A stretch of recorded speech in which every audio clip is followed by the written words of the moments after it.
All right, good morning, everyone. How's everybody doing? Go ahead and say hi to me in the chat.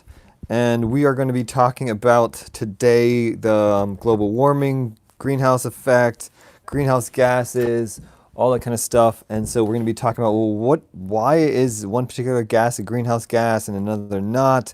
What makes it a greenhouse gas? And in general, how does electromagnetic radiation interact with matter? Right? And so not just for greenhouse gases, but for just matter in general, and how we don't have too many people here today. All right. So anyway, say hi to me in the chat. Just wondering who's here before we get started. All right. Nobody. What is going on? Okay, Jonathan George is here. Hello. How's it going? All right. Anybody else? I guess people decided not to show up today, except for Jonathan. Glad of you to show up. I guess everybody else is going to be hearing this later, which is going to be, just a little bit weird. All right, somebody else showed up too. Two people. Don't know if the other person's in my class or just some random person that just showed up. But anyway, so let's go ahead and just get started. And all right, Leo's here. Two people. All right, feels like it's a class. No what? I know, I said Leo. All right, I know you're Leo. Awesome. So let's get started here.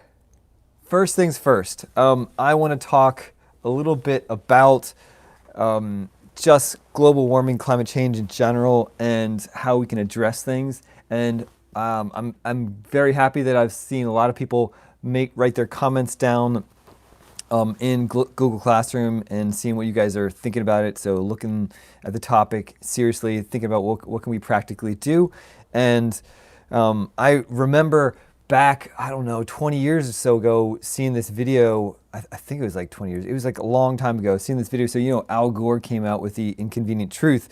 And then shortly after that, a few years after that, somebody else came up with a video talking about global warming and climate change, and they spent like a significant amount of time talking about Al Gore and how Al Gore actually uses a whole lot more electricity and has a whole lot more carbon emissions than the ordinary person. And between his private jet, between his multiple houses, and all of his houses are high energy consumption houses and all that kind of stuff. So I think things like that should make us really think, well, what's more important?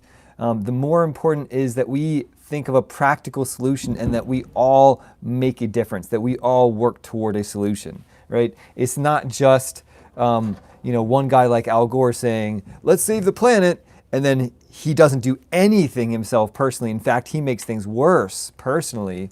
And that's the kind of hypocrisy that makes people wonder, what the heck is this all about? If you guys aren't going to do anything practical about it, what do you want to do? Is this just a political issue?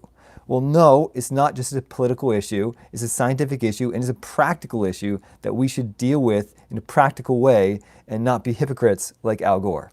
Anyway, so enough of that. Let's focus on the science. Let's focus on the practical issues. And so one thing that I did practically is that I installed some solar panels in my house, or not in my house, but on my roof, obviously. All right. Now, there are a few things to consider when you install solar panels. Now, different people live in different places of the US or of the world, and the cost of electricity varies quite a lot. Now, let's think about it. First of all, let's think about it from let's just think about, first of all, from a money standpoint, and think of, what kind of investment is this? Because everybody, you guys are going to eventually go off and be, individuals and have to deal with money and all that kind of stuff. And so let's think about, the whole investment aspect of it. All right. Is it a good investment? All right. And so when thinking about, solar as an investment, you need to think about, your house in general. Okay, so your house Okay, obviously if you rent, you're not going to be doing anything, okay? But if you own a house, you can affect things, you can change things with your house, okay? And so your house, is it appropriate, right? Do you have sun? And you might think here in Connecticut, man, it rains a lot, it snows a lot, it must be a terrible place for solar, but actually that's not true, all right? We have, we might not have sun every single day of the year like Southern California, but we still have a significant amount of sun here, and it's enough to make a difference, right? So do you have sun? What can really be a problem is, all right, lots of trees, right? And if you have lots of trees, you might not want to go solar. Obviously, you can cut the trees down, right? But if you have lots of trees that shade your house, well, those trees are going to provide your house some cooling in the summertime, and maybe you like the trees. So if you have a whole lot of trees that cover your house, then solar is going to be a bad thing for you, right? So don't do solar. Or you can cut them down, but cutting them down professionally can be very, very expensive, okay? So a lot of trees, and then around your house, shading your house, then solar is going to be a bad idea.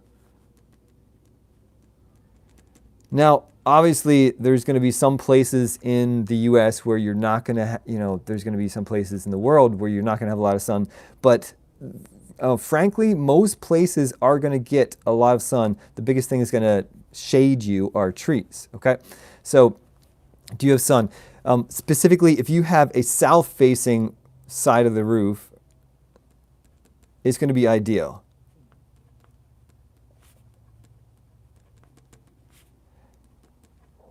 Now, if you don't, right, if your roof is just east-west, you can, adjust, right? Especially if you have a part of your roof which is maybe, let's say, southeast or southwest, and that's going to be fairly useful, okay? But south-facing is going to be ideal. Why? Because it's going to get the most south-facing.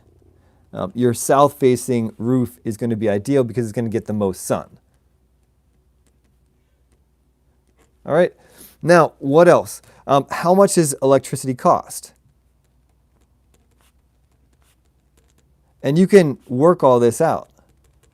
Okay. So I looked at my different electricity bills, and the thing is that, let me see, and you can get an average. Now, it's going to depend vary year by year, and specifically this year, our electricity consumption is going to be greater, right? Because we're all staying at home, and so we're using more electricity at home and all that kind of stuff. So when you're at home more, you're typically going to be using more electricity, whether it's lights, heating, cooling, or just electronic devices, all that kind of stuff. So the cost of electricity for me on average, normally on a non-COVID-19 year, the cost was about $185 per month, okay? And that is kind of my average numbers for 2019, right? Now, some places it's going to be costing less than that, and there's different, amounts, but that's a, fairly normal amount. And if I look at my energy usages, this is around, what is this? This is around 8 to 9,000, let's say 8 to 9,000 kilowatt hours per year of usage of electricity. Now, typically, depending on how you heat your home, your electricity usages might be more in the summertime or more in the wintertime. Wintertime typically has fairly high electricity usages, although if you don't use any kind of electricity for heating of your home, you might actually have more electricity usages in the summertime. Okay, so let's actually do the math now.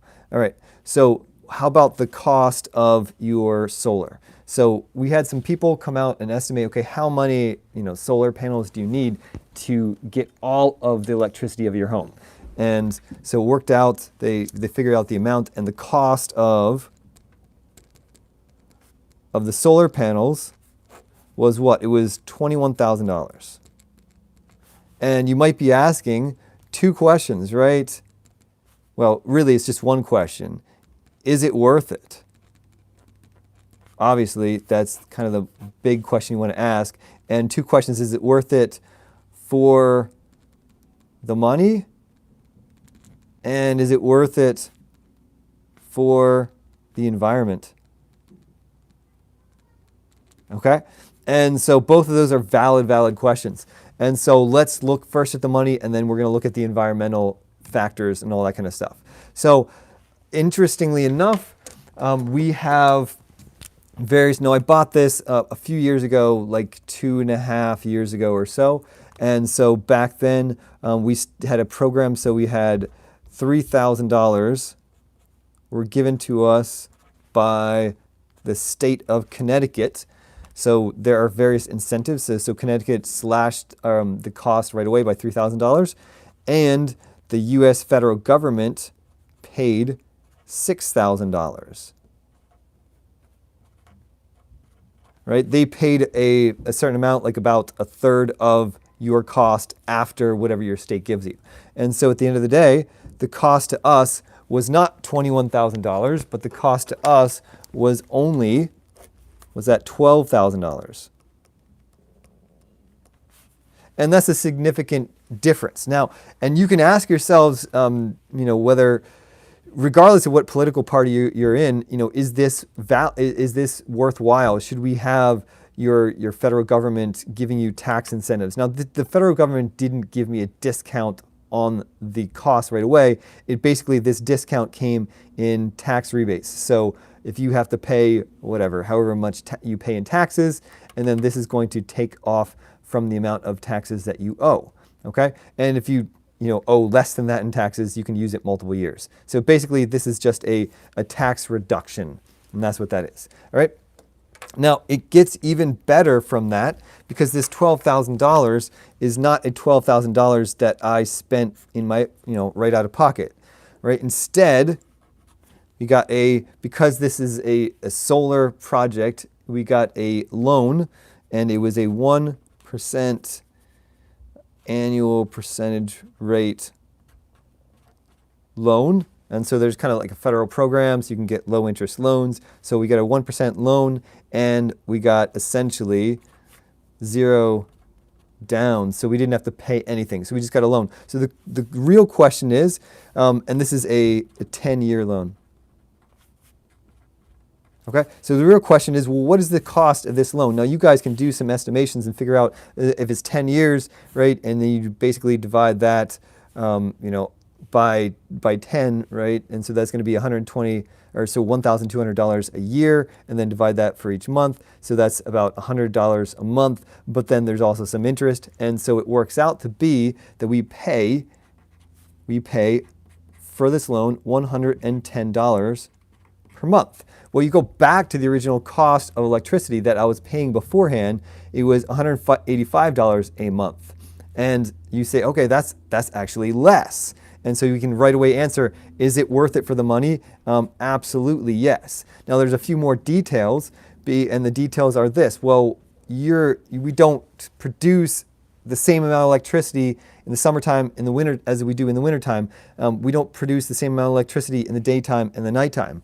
And what's that work out to be? Well, in order for this to actually be practical, we have to be connected to the grid. And that affects, obviously, the impact to the environment and all that kind of stuff. So this is $110. Oops, this pen is not working out so well.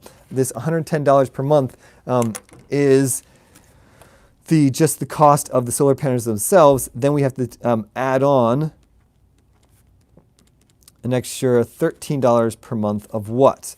For being on the grid.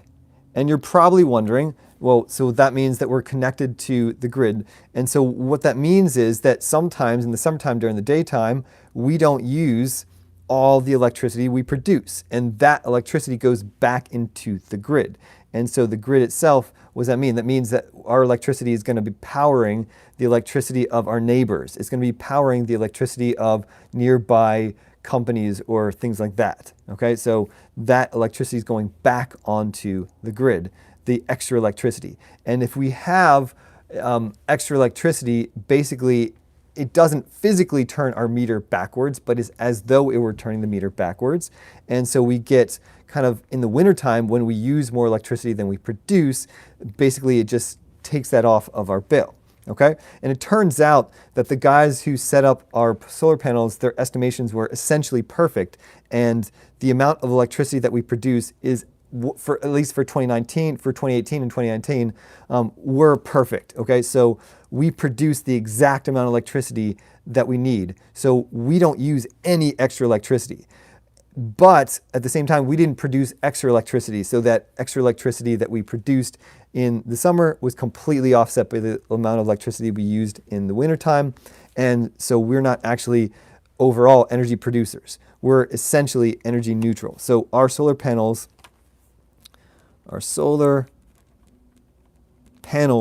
supply exactly 100% of our electricity. At least they did for 2018 and 2019.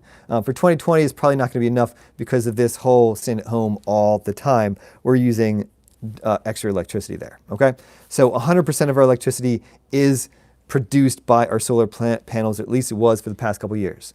Now, that means that our total cost is going to be this, and we need to stay on the grid, and our total cost of electricity is what? That we're paying right now $123 per month, whereas before it was $185 per month. And so practically, we are saving, let's say we are saving in terms of money approximately $60 some a month. Now it's going to vary, and let's just keep this as one significant figure. So we're saving $60 per month, okay? Now there are a couple different additional factors to this. You might say, okay, well, solar panels, they don't last forever. How long do they last? Or how much do they degrade, right? These solar panels that we've got the $21,000 solar panels were state-of-the-art, essentially the best that you guys could get at that point in time. And best not just being the most electricity production, but that they last a long time. So they're crystalline silicon. So they're not things that degrade over time. So they have essentially a 25-year guarantee.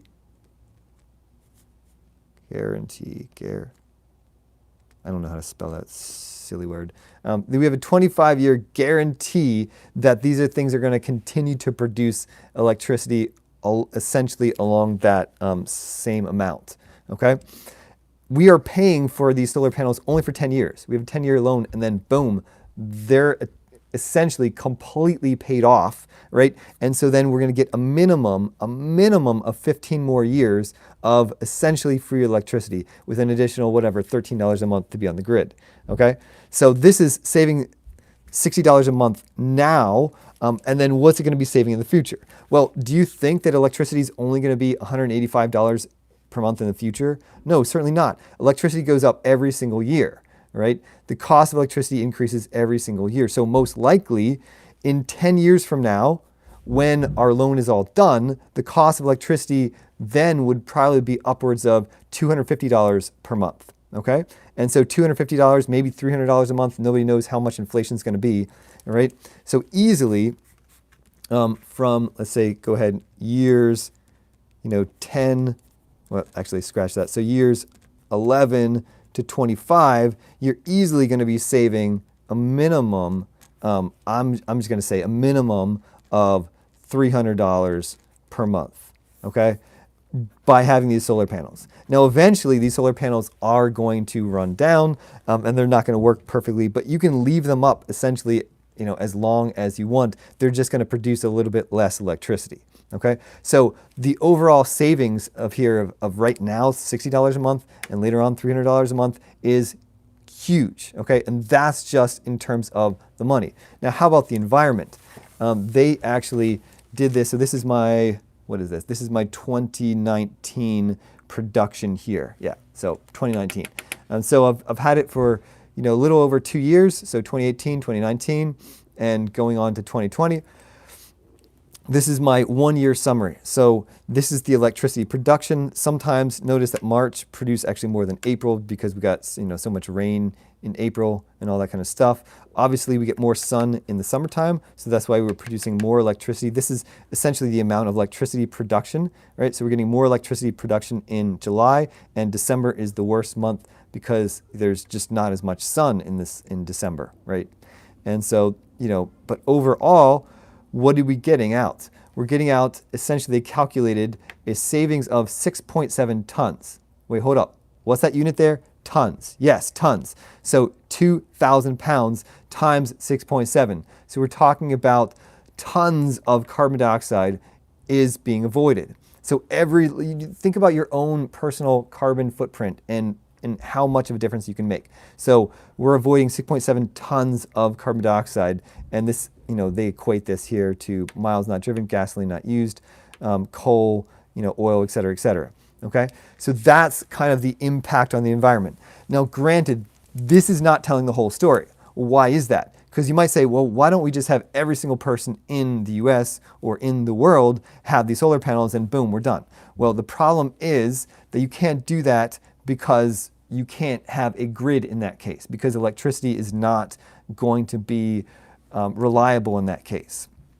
Now, there are some things that we're working on, and one of the things that people have been working on are batteries, and I believe even Tesla has some home batteries that it can use. Now, the cost effectiveness of those is not that great right now. Plus, what are you going to do in the wintertime, right? So if you were to use a battery and completely get off the grid, you would need to have more solar panels so that in the wintertime, you have even more energy production that you would need, okay, in order to get on batteries. The other thing that people have been considering is using the grid itself, having batteries for the grid, and having, and when you do that, you can actually get lossless batteries. And so very, very effective batteries that are not going to be losing their electricity. Now, people are working on that, but essentially that has not been used yet either, all right?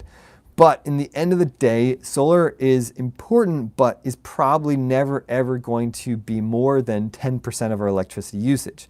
It's significantly less than that now, but it is probably never going to be more than 10% of our total electricity usage, especially because when we look at our cities, right, our cities have so many people packed into a small space, you're not getting nearly enough electricity there from the sun.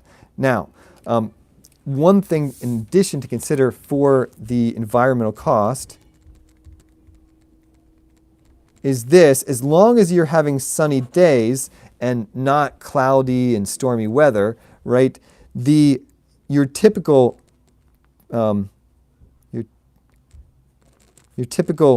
peak electricity usage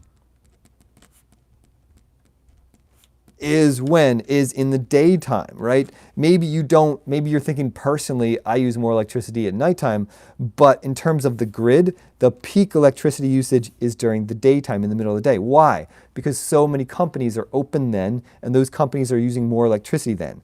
Various different companies close, maybe they close at 6 o'clock in the evening, maybe they close at 9 o'clock at night, maybe they close at midnight, but many, many places, electricity. Sorry about that. The peak electricity usage is going to be right in the middle of the day, right? And the peak solar electricity production is in the day. And so they go hand in hand. What does that mean? That means that your grid is not completely, that these solar panels are going to affect the grid, and they are going to help the grid out so that the grid can actually not worry as much about electricity in the daytime, and they can have kind of a more even amount of electricity production, so that a certain amount of solar panels is actually helpful to the grid to keep it more even. And now that certain percentage is not that great, right? So if you have, let's say 50% solar production, that's going to really mess up the grid. But if you have solar production of around, maybe 5%, 10% or something, this is actually going to help the grid rather than hurt the grid, because you have your peak electricity usage in the day and your peak electricity production for solar is in the middle of the day. So yes, this is actually helpful in the environment, because it's going to do what? It's not just going to produce electricity, but that means that in the end of the day, it will reduce your grid production, by fossil fuels. Okay, but there's a limit to this. Like I said, we cannot get, I don't know exactly what it is, but we cannot get more than 10% of our electricity from solar, because it's, irregular, and because you get nothing at nighttime, and because you get nothing when it's really, really dark, cloudy days and all that kind of stuff, so that, you have a limit to the amount of your environmental, protection here, environmental benefit, okay? But we have not reached that limit yet, okay? So more solar panels is still going to help the grid. It's still going to reduce the amount of use of fossil fuels. All right, so is it helpful? Is it worth it for the money? Yes. Is it worth it for the environment? Yes. All right, so that's a lot of stuff. I want to get onto some other aspects of solar, and, well, actually not just solar, but the global climate change, okay? So you guys do have a quiz on Friday, and you guys need to be able to perfectly explain, right, how the greenhouse effect works. Right? You need to be able to fully explain that. And I'm going to come back to that at the end if I have time, but I also want to deal with another issue, right? So this is one thing. You're going to have to fully explain how the greenhouse effect works, okay? This is not a middle school explanation. It needs to be a high school explanation to fully explain, how this greenhouse effect works. Next, we're going to need to understand this, or explain or identify this, relationship between electromagnetic radiation and matter. And that's what we're going to focus on here in just a minute. And also next, you need to be able to identify greenhouse gases and explain why they're greenhouse gases. Okay, so these are kind of the main things you're going to need to do. Let's jump in, because we've already dealt with number one, explain how the greenhouse effect works. You guys, and there's that, essentially, 5-minute video that explains it essentially perfectly. So I don't think I need to redo that, but I might here at the end if I have extra time, which I probably won't. But I do need to go over this relationship between electromagnetic radiation and matter. So all of light is electromagnetic radiation. So what are we talking about? We're talking about all the way from radio waves, right, all the way to gamma rays, and everything in between. That's your electromagnetic spectrum, your electromagnetic radiation. Now, this stuff is all composed of waves of photons. And these waves of photons can interact with matter, but they can only interact with what matter. So what do I mean by interact with matter, right? They can be absorbed by matter or emitted by matter. And they can only do this when somehow that electromagnetic wave is able to interact with interact with matter. And so there's one requirement. And that one requirement, well, how in the world is this going to interact with matter, is that there needs to be a changing dipole in the matter. Now, that changing dipole can actually be, let's say for radio waves, that can be electricity, literally. You can have, for radio waves, we use, radio antennas, and we have electricity. So we have electrons going up and down your antenna. Right? And that is going to be a changing dipole in the matter being the antenna. Okay? And you can also, there's other types of matter that can absorb radio waves, but I won't really want to discuss that. So actually, I'll just mention it right now. Radio waves can also be absorbed by the nucleus. The nucleus itself can undergo various different changes in dipole in the nucleus.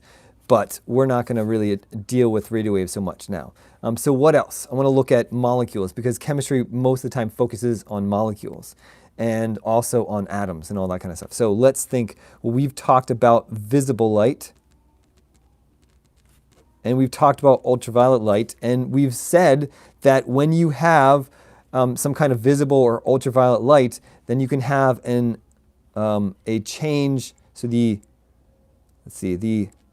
electrons move between energy levels.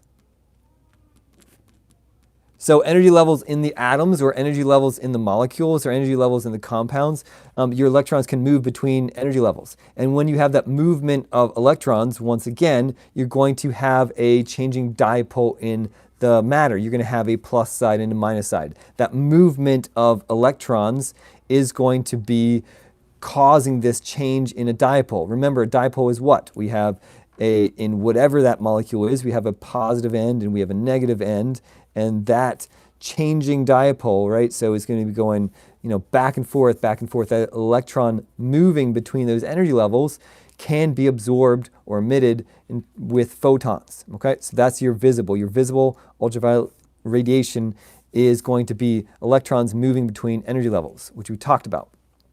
Now, one thing that we haven't talked about is your microwaves. Okay, and I want to mention that briefly because it's kind of interesting, and this is kind of the principle behind, well, how does your microwave actually work? How does your microwave cause things to heat up? Okay, so microwaves actually happen when you have polar molecules rotating. Okay, the whole molecule can rotate, or even within a molecule, part of the molecule, so a whole molecule, so polar molecules rotating, or let's say bonds rotating. So rotating around a bond, so some kind of rotation. All right. So your polar molecules are going to have some kind of your microwaves are going to interact with matter. They're going to be on the same energy as the rotation of a molecule. And one of the most famous examples for this is going to be water, right? So water is a polar molecule. And we have a negative end and a positive end. And when your microwaves come through here, if the molecule rotates, it spins around, that's going to be a changing dipole in the matter. And that changing dipole, that rotation of water or whatever the molecule is, that is now going to be, it can use that. So if the molecule is stopped, as microwaves come in there, it can absorb the microwave energy, and that will cause the molecules to rotate. And that's able to absorb it because it's changing the dipole in the matter, okay? And so when the amount of energy matches the molecule, it's able to do something. In this case, it's able to rotate. And that rotation causes it to move faster. And remember, the faster molecules move, the higher the temperature. And so microwaves work by sending a whole lot of microwave radiation into the middle of the microwave, and things like water and fats and proteins and carbohydrates, the molecules can rotate or move around when that microwave energy comes in there and they absorb that. Okay, so that's how your microwaves work. One more, infrared. Okay, so that's IR. All right, this is going to be for bond stretching or bending. Okay, so rotating a molecule requires a little bit of energy. Stretching or bending a molecule requires more energy, and then causing electrons to actually move between energy levels, it requires even more energy. And so that's why there's different kinds of electromagnetic radiation corresponding to different motions or different things that happen within the material. Okay, so infrared radiation is going to be your bond stretching and bending, and the requirement for that is that it must be polarizable. So typically all compounds are polarizable, and most elements are not polarizable. The one exception to that is, or the one main exception to that, I'm not sure, there may be some other exceptions, at least in terms of solid materials, but for gases, the one main exception that I would think is actually a greenhouse gas would be ozone, and that's O3. Okay, O3 is a polarizable element, and why is it polarizable? Because the element itself, the molecule itself, is polar. All right, when you have this bent structure to ozone, even though it's all made out of oxygen, because it's bent, you have a negative end to the molecule and a positive end to the molecule.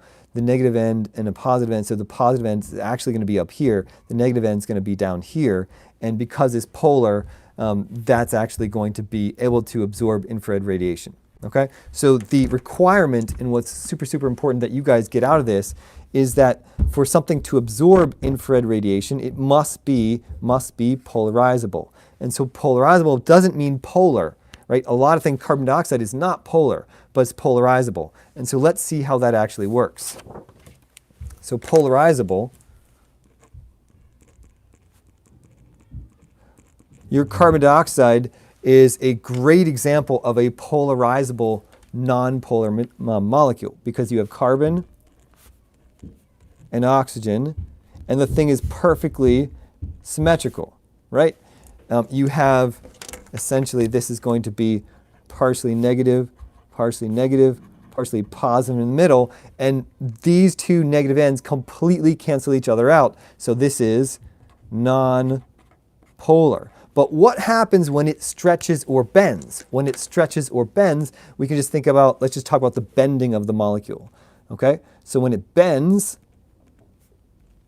you get this. And now, all of a sudden, the bent molecule is polar, right? Because you have now a negative end down here. Your oxygens are negative. You have a positive end down here, and this is polar. So it's polarizable because when it stretches or bends, it can now have a dipole. And what we need for any kind of absorption of electromagnetic radiation is a change in the dipole, okay? So it's going from 0 to something. Going from 0 to something is a what? This is a, oops, sorry about that, is a change in the dipole. Change in dipole. Going from this to this. So carbon dioxide is polarizable when it bends. You can even look about how about when it stretches. It's also polarizable when it stretches, when you have what's known as an asymmetric stretch. Okay? A symmetric stretch is not going to change anything. So what do I mean by that? I mean that you're going to stretch out this bond, and I'm exaggerating it. It's not going to be this significant. Okay?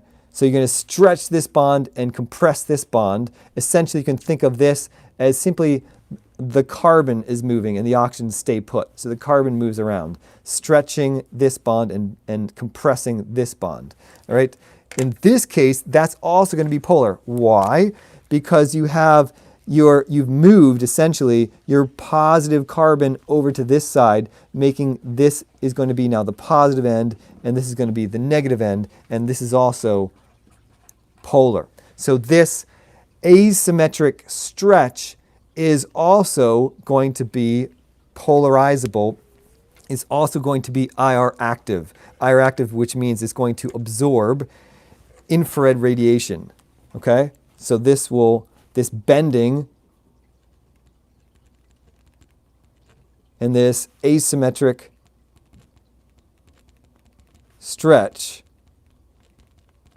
they both absorb infrared radiation. And this is just one example that I want to look at specifically, but you guys can look at other more complicated molecules like methane and other more complicated nonpolar molecules that will also absorb infrared radiation because they're polarizable. But I think just understanding one molecule well is better than looking at a whole bunch of molecules and not understanding them well. So, as long as this thing is polarizable, it is going to absorb infrared radiation. And you can look at a whole bunch of different molecules real quickly, right? So we can look at, and we've done it before, so you can look at, let's say, N2, NO2, O2, C, CF4, whatever, F2, we can look at O3, and you have CH4, et cetera, let's say neon. Okay, and of those, which ones are going to absorb infrared radiation? Which ones are going to be greenhouse gases? Okay, so let's ask. So if something absorbs infrared radiation, it is a greenhouse gas. Okay, and so it's going to be your compounds, all of your compounds, no matter what. So that's a compound, that's a compound, that's a compound. All of your compounds will absorb infrared radiation because they're polarizable, because they have polar bonds, even if they happen to be nonpolar molecules. Okay, you can do SO2, SO3, right? Even if they just happen to be whatever, or even let's just do BF3, completely nonpolar BF3, right? All of your compounds are going to be greenhouse gases, okay? Now, there's one more here that's an element, and that's this one. O3, ozone, is also a greenhouse gas, and the reason for that is that it's got this bent shape, and it's got a bent shape so the molecule itself is polar because you have a positive and negative end to it. And so anytime you have a polar molecule, it must also be polarizable because all you need to do is stretch or bend things and the dipole moves somewhat. Okay, so I know I've been going on and on. I got a question here. So they will bend by infrared light when they're polar. Yeah, anything that's polar will also bend or stretch, but it doesn't just have to be polar. It's anything that's polarizable. It will, even if it's nonpolar like CO2, it will still bend or stretch because when it bends or stretches, you get this changing the dipole, and when the dipole changes, it's able to actually absorb infrared radiation or emit infrared radiation. Okay, so I think I'm out of time, but let me just briefly go through, well, what's going on? How is this global warming happening? All right, very simply, we are, through burning fossil fuels, we're increasing. Question here. So Leo, let me state it this way. When they bend or stretch, they will become polar. Okay? And the infrared radiation will cause them to bend or stretch because bending or stretching is able to make them polar. Okay? And so that interaction, the ability to become polar, enables them to absorb that infrared radiation. Okay? And when they absorb infrared radiation, they will bend or stretch, or both. Okay? If you have something like N2, and we just look at N2 briefly, right? N2, no matter how you stretch this bond, it will never ever become polar.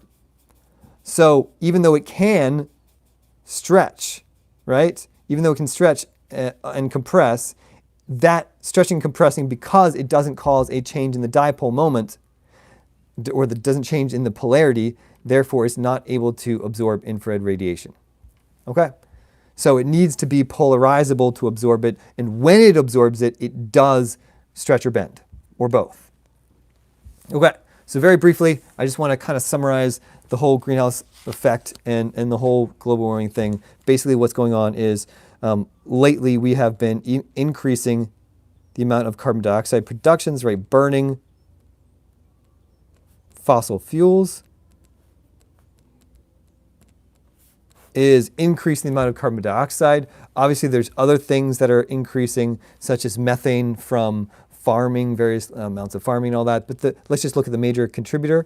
That increase in the carbon dioxide in our environment is going to cause the greenhouse effect, or increase the greenhouse effect. Obviously, we always have the greenhouse effect, but it's going to increase the greenhouse effect.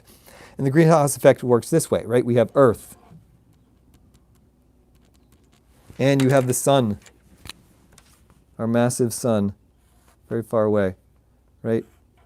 When the sun light hits the Earth gets warmer, okay? And this is mostly, right, visible. And you have some infrared radiation and all that stuff too, but a lot of visible light. Visible light is more energy than infrared radiation, all right? And so that is going to warm the Earth, right? And the Earth is going to be a higher temperature. But everything, so the sun gives off radiation mostly because it's hot. And the Earth is also going to give off radiation. Everything that's not 0 Kelvin has the ability to give off radiation. But because the Earth is colder than the sun, it's not going to be able to give off visible light.